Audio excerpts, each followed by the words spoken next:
Noi ripartiamo da dei valori che riteniamo fondamentali, ripartiamo dall'innovazione, dal capitale umano, dalla crescita dell'imprenditorialità, partiamo dal territorio, e questi sono i valori fondanti di quello che è il gruppo Giovani. I giovani trevigiani hanno voglia di fare impresa?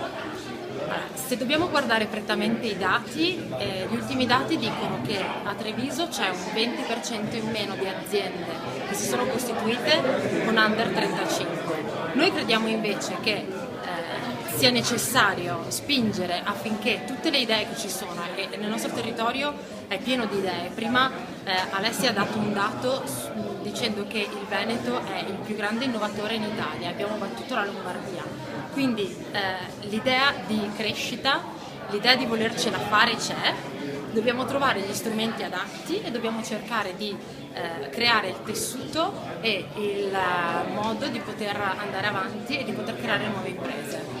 Quali questi strumenti, la priorità, insomma, cosa serve per facilitare l'impresa giovane? Allora, io credo che in questi anni sia stato fatto molto. A partire ad esempio dall'Industria 4.0, che è uno strumento che è stato messo a disposizione e che è stato utilizzato. Molto probabilmente deve entrare ancora di più all'interno delle aziende. È stato uno strumento utile per grandi realtà, probabilmente è stato poco capito dalle piccole realtà, quindi mi piacerebbe che gli strumenti che sono a disposizione andassero più in profondità verso le piccole e medie imprese, perché tutti possono riuscire ad ambire, ad innovare il proprio territorio, il proprio marchio, il proprio know-how, cercando appunto di utilizzare quello che è messo già a disposizione dallo Stato.